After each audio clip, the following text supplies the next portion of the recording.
اللہ ولتنظر نفس ما قدمت لغد واتقوا اللہ ان اللہ خبیر بما تعملون۔ اے لوگو جو ایمان لائے اللہ سے ڈر جاؤ، ولتنظر نفس ما قدمت لغد، ہر جان کو چاہیے وہ غور و فکر کرے، وہ سوچے سمجھے، اپنا محاسبہ کرے کہ میں نے اپنے کل کے لیے کیا بھیجا ہے، میں نے اپنی آخرت کے لیے کیا کیا ہے۔ آخرت پر یقین تو اس کا ہوگا جس نے اس کی تیاری کی ہے۔ جو بغیر تیاری کے چلتا ہے، پھرتا ہے، سانس لیتا ہے، گھومتا ہے، زندگی گزارتا ہے، اس کا یقین کس طرح کا ہے، اور اس کے یقین کی اہمیت ہی نہیں رہ جاتی۔ اللہ تعالیٰ نے آگے نقشہ کھینچا ہے، فرمایا پہلے آخرت کا تذکرہ کیا یہاں پہ، اور آگے کہا لا تکونوا کالذین نسوا اللہ فانساہم انفسہم، ان لوگوں کی طرح نہ ہو جانا جنہوں نے اللہ کو بلا دیا، اللہ نے انہیں ان کی جانوں سے غافل کر دیا۔ اولئک هم الفاسقون، یہی فاسق ترین لوگ ہیں۔ اور فرمایا لا یستوی اصحاب النار واصحاب الجنہ، اصحاب الجنۃ هم الفائزون، دوزخ والے اور جنت والے یہ برابر نہیں ہو سکتے، جنت والے وہ کامیاب ہونے والے۔ اب یہاں تک تذکرہ کیا ہے آخرت کا، آخرت کی بات کی ہے، آگے کہا ہے کہ اللہ کو بھول نہیں جانا، بلا نہیں دینا، اور آگے کہا ہے کہ جنت والے جہنم والے برابر نہیں ہو سکتے، اور پھر آخرت کے ساتھ اس بات کو جوڑتے ہوئے فرمایا کہ لو انزلنا ھذا القرآن علی جبل لرأیتہ خاشعا متصدعا من خشیۃ اللہ، تمہاری آخرت کیسے بہتر ہو سکتی ہے اس قرآن پر عمل کرو گے تو۔ اس قرآن کے بارے میں فرما دیا کہ جس کو تم چھوٹا سمجھتے ہو، اگر اس کو ہم پہاڑوں پر نازل کر دیتے وہ بھی اللہ کے خوف کی وجہ سے ریزہ ریزہ ہو جاتا۔ آج دیکھ لیں کہ اللہ تعالیٰ نے قرآن مجید میں ایک اور مقام پہ فرمایا کہ اہل ایمان جب قرآن پڑھتے ہیں تو ان کے رونگٹے کھڑے ہو جاتے ہیں، ان کا وجود کانپ اٹھتا ہے، مگر آج یہ والی کیفیت جو ہے وہ ہمارے اندر سرے سے نہیں ہے، یہ والی کیفیت ہمارے اندر سرے سے نہیں ہے۔ ہم آخرت کی تیاری کیسے کریں گے؟ ہمارا آخرت کے اوپر یقین کیسا ہے؟ یقین آخرت کے اوپر پختہ ایسے ہوگا کہ انسان قرآن کو پڑھے بھی، قرآن کو سمجھے بھی، قرآن پر عمل بھی کرے۔ اور اہل ایمان کی پہلی صفت یہ ہے کہ وہ آخرت کے دن کے اوپر یقین رکھتے ہیں۔ آخرت کے دن کے اوپر یقین کامل، مکمل اور پختہ ایسے ہوگا جب اللہ کی کتاب کو اس کا تمسک کیا جائے گا، اس کو مضبوطی سے پکڑ لیا جائے گا، اس کو اپنی روح کا ایک حصہ سمجھا جائے گا۔ جیسے غذا نہیں ملتی انسان مر جائے گا، قرآن نہیں پڑھے گا زندگی تباہ ہو جائے گی، برباد ہو جائے گی۔ یہ پہلا وصف اللہ پاک نے بیان کیا ہے کہ اہل ایمان جو ہے وہ ہر وقت آخرت کی تیاری کرتے ہیں، جو میں آخرت کے اوپر یقین رکھتے ہیں۔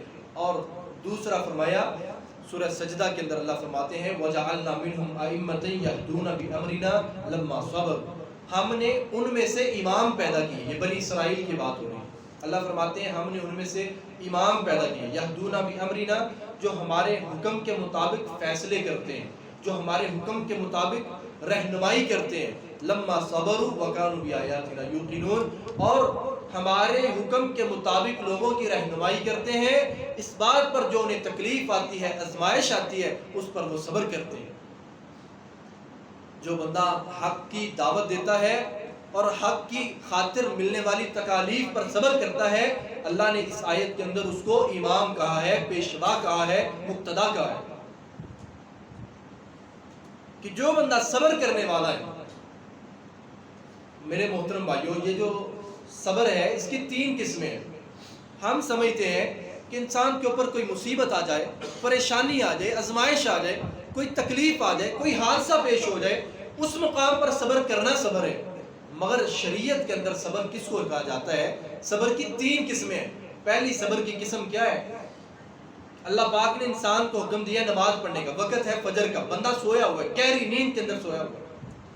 اب یہ اپنی طبیعت کے اوپر کتنا جبر ہے، اپنے آپ کو اٹھانا ہے، اٹھنا ہے، وضو کرنا ہے، پھر نیند کو چھوڑنا ہے، پھر مسجد کی طرف آنا ہے، پھر مصلی پہ کھڑے ہونا ہے، پھر نماز پڑھنی ہے، یہاں پہ وقت گزرے گا، نماز کے بعد اذکار ہیں، قرآن مجید کی تلاوت ہے، نہیں بھی ہے تو آپ نماز پڑھ کر چلے جائیں۔ مگر یہ اپنی طبیعت کے اوپر ایک جبر کرنے والی بات ہے۔ شریعت کے بے شمار کام اس طرح کے جن کو کرنے کے اندر اپنی خواہشات کو کنٹرول کرنا پڑتا ہے، اور یہ صبر ہوتا ہے۔ آپ نماز کے لیے اٹھتے ہیں، آپ مسجد میں آتے ہیں، یہ صبر میں شمار ہوتا ہے۔ اور دوسری بات اللہ رب العالمین نے جس کام سے منع کر دی ہے، جس کام سے روک دی ہے، یہ کام نہیں کرنا، جھوٹ نہیں بولنا، رشوت نہیں لینی، اس کام سے رک جانا. دل کہتا ہے کہ میں یہ کام کروں مگر رک جانا، یہ بھی صبر ہے. جس کام کے کرنے کا اللہ نے حکم دے دیا، یعنی اللہ پاک کی اطاعت کرنا کسی بھی معاملے کے اندر، جس بارے میں اللہ نے حکم دیا ہے، یہ صبر ہے. جس کام سے اللہ نے روک دیا ہے، وہ کوئی بھی کام ہے، اس سے رک جانا، یہ بھی صبر ہے. اور صبر کی تیسری قسم ہے وَلَنَبْلُوَنَّكُمْ بِشَيْءٍ مِّنَ الْخَوْفِ وَالْجُوعِ وَنَقْصٍ مِّنَ الْأَمْوَالِ وَالْأَنفُسِ وَالثَّمَرَاتِ وَبَشِّرِ الصَّابِرِينَ.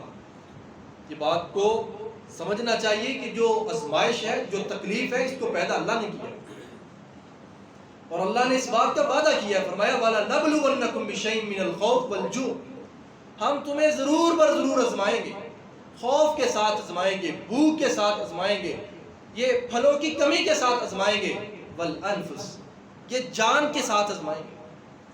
آپ کی نعمتیں لے لیں گے اللہ پاک، کبھی یہ مال بھی چھین جائے گا آپ سے، کبھی یہ دولت چلی جائے گی. یہ جو اتنی پیاری اولاد، نورینہ اولاد اللہ نے عطا کی ہے، یہ اللہ اپنے پاس بلا لیں گے. وَلَنَبْلُوَنَّكُمْ بِشَيْءٍ مِّنَ الْخَوْفِ وَالْجُوعِ وَنَقْصٍ مِّنَ الْأَمْوَالِ وَالْأَنفُسِ وَالثَّمَرَاتِ.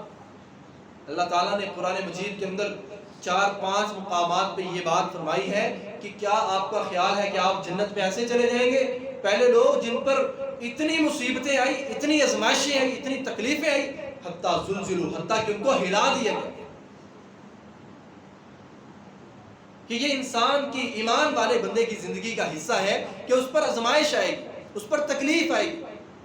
مگر میرے محترم بھائیو، نبی علیہ السلام فرماتے ہیں کہ الصبر عند الصدمۃ الاولی، آپ کو جب تکلیف پہنچی ہے، جس وقت تکلیف پہنچی ہے، جو اس وقت آپ نے صبر کیا ہے وہ آپ کے کام آئے گا.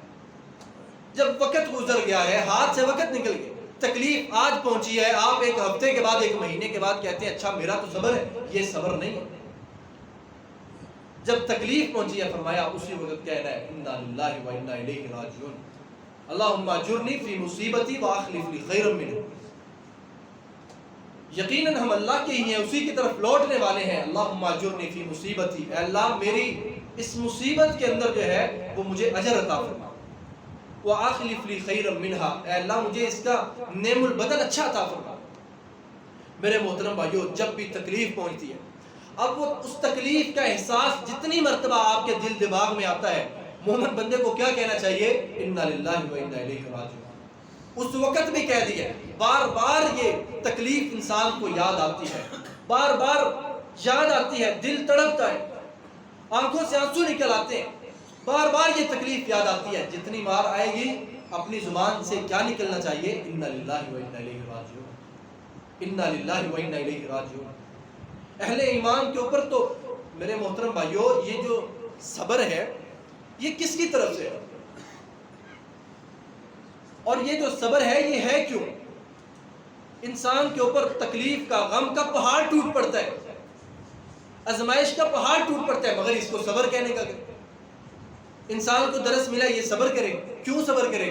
کیونکہ وما اصابکم من مصیبت فباذن اللہ، آپ پر جتنی بھی بڑی تکلیف آئی ہے یہ اللہ کی اجازت کے، اللہ کے حکم کے بغیر آئی نہیں ہے. آپ جتنی بڑی مصیبت سے گزر رہے ہیں یہ اللہ کی اجازت کے بغیر، اگر آپ اللہ پہ راضی ہیں، اگر آپ اس تکلیف کے اندر بھی اللہ پہ راضی ہیں، تو یہ اللہ کے حکم کے بغیر آئی نہیں ہے. وما اصابکم من مصیبت فباذن اللہ، یہ اللہ کی طرف سے آزمائش آتی ہے، یہ اللہ کی طرف سے تکلیف آتی ہے. رسول اللہ صلی اللہ علیہ وسلم نے چند اعمال کا تذکرہ کیا، فرمایا اس کا یہ اجر ہے، اس کا یہ اجر ہے. مثال کے طور پر کسی نے کہہ دیا السلام علیکم، فرمایا 10 نے کیا. کسی نے السلام علیکم ورحمۃ اللہ، فرمایا 20 نے کیا. کسی نے السلام علیکم ورحمۃ اللہ وبرکاتہ کہہ دیا، فرمایا 30 نے کیا. آپ نے فرمایا جس نے کھانا کھانے کے بعد یہ دعا پڑھی ہے الحمدللہ الذی اطعمنی ھذا ورزقنی من غیر حول منی ولا قوت، اس کا اجر بتا دیا. فرمایا اللہ سارے کے سارے صغیرہ گناہ معاف کر دیتے ہیں. مگر تکلیف جو آئی ہے، اللہ رب العالمین نے چند اعمال کا تذکرہ کیا ہے، فرمایا یہ عمل، یہ عمل، یہ عمل. علماء نے بیان کیا 3 عمل ہیں جن کا اجر جو ہے وہ لکھا ہی نہیں جاتا، جن کا اجر بے حساب ہے، بے شمار ہے، لکھا ہی نہیں جاتا. پہلا عمل کیا ہے؟ انسان اللہ کی رضا کے لیے، اللہ کی ذات کے لیے روزہ رکھتا ہے.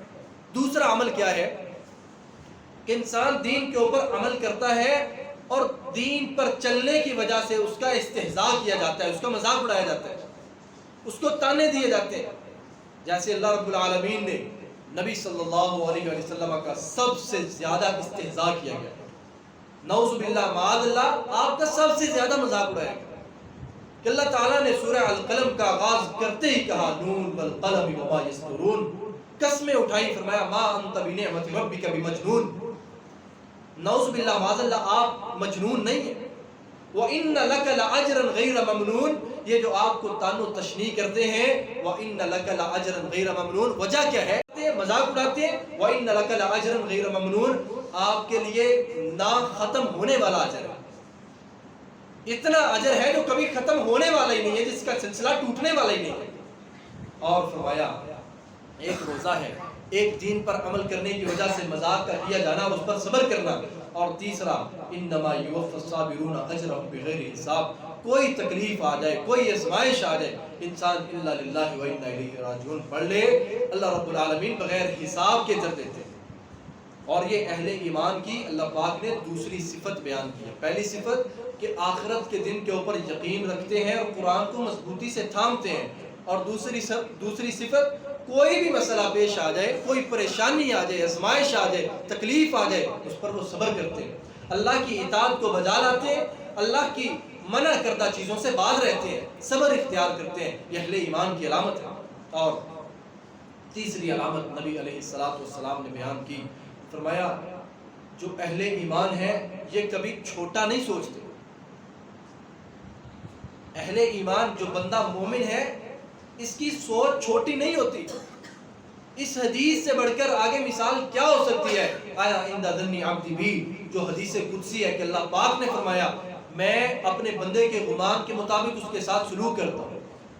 جیسے عام طور پر معاشرے میں کہا جاتا ہے کہ بعض کہتے ہیں کہ یہ مجھ سے نہیں ہوتا، میں نہیں کر سکتا، ایسے نہیں ہو سکتا، ویسے نہیں ہو سکتا. حتیٰ کہ یہ بات کہ آپ اپنی اولاد کو دم کر لیں کہ اپنے آپ کو انسان سمجھے گا کہ پتہ نہیں میرے دم نے اثر بھی کر رہا ہے یا نہیں کر رہا.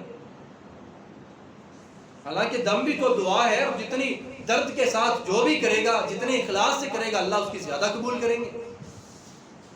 ادھر ادھر کے لوگوں کی بجائے جو والدین اپنی اولاد کے لیے دعا کریں گے یا دم کریں گے، ان سے زیادہ تو اثر کسی کا بھی نہیں ہے.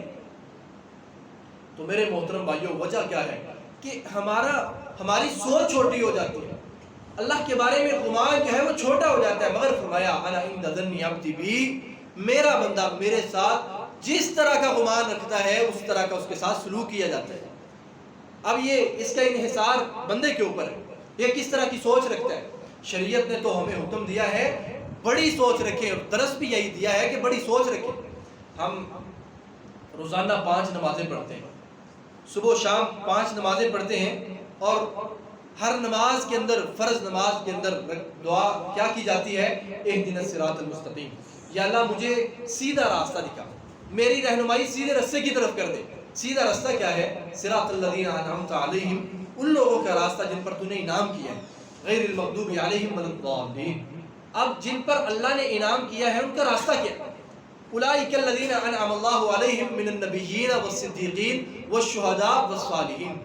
اعلیٰ ترین جو لوگ ہیں، اعلیٰ ترین درجات کے جو مالک لوگ ہیں، انبیاء ہیں، صدیقین ہیں، شہداء ہیں، صالحین ہیں. ہم ہر نماز میں دعا کرتے ہیں یا اللہ ہمیں ان کے راستے پہ چلا، مگر ہم نے سوچا نہیں، کہ غور و فکر نہیں نہ کیا. دعا اتنی بڑی ہر نماز کے اندر کرتے ہیں، ہر رکعت کے اندر کرتے ہیں کہ یا اللہ جو انبیاء کا راستہ ہے ہمیں اس راستے پہ چلا، جو صدیقین کا ہے اس پہ چلا، جو شہداء کا ہے، جو صالحین کا ہے، اے اللہ ہمیں اس راستے کے اوپر چلا. تو میرے محترم بھائیوں، یہ بھی شریعت کا درس ہے کہ اپنی سوچ ایسے، رسول اللہ صلی اللہ علیہ وسلم نے فرمایا کہ یہ جو کافر بندہ ہے نا، اگر اسے اللہ کی رحمت کا علم ہو جائے تو مرتے ہوئے یہ بھی یقین لے کر مرے گا کہ میں بھی اللہ کی جنت میں جاؤں. مگر اللہ کے فیصلے تبدیل نہیں ہوتے، اللہ کے قانون بدلتے نہیں ہیں. اور اسی لیے نبی علیہ السلام نے اس سوچ کا درس دیا کہ بڑی سوچ کیسے رکھنی ہے. آپ نے فرمایا جب آپ اللہ سے سوال کریں تو جنت الفردوس کا سوال کریں. اگر جنت الفردوس مل گئی ہے سارا کچھ ہی مل گیا. جب بھی اللہ سے سوال کریں تو جنت الفردوس کا سوال کریں. میرے محترم بھائیوں، 3 چیزوں کا ہم نے تذکرہ کیا ہے۔ پہلی بات کہ آخرت کے دن کے اوپر یقین ہونا چاہیے، اور وہ یقین کیسے پیدا ہوگا؟ جب قرآن پر عمل کریں گے، جب قرآن کو مضبوطی کے ساتھ پکڑیں گے، اللہ کی کتاب کو تھامیں گے۔ اور دوسری بات، کوئی بھی معاملہ پیش آ جائے صبر کرنا چاہیے، اللہ کی اطاعت یہ بھی صبر ہے، جس کام سے رب نے روک دیا یہ بھی صبر ہے۔ تیسری بات، ہمیشہ اپنی سوچ اچھی رکھنی چاہیے، بڑی رکھنی چاہیے، اللہ مجھے معاف کرے گا، انشاءاللہ اللہ جنت الفردوس میں ہمیں داخلہ عطا فرمائے گا، اس طرح کی سوچ رکھنی چاہیے۔ وآخر دعوانا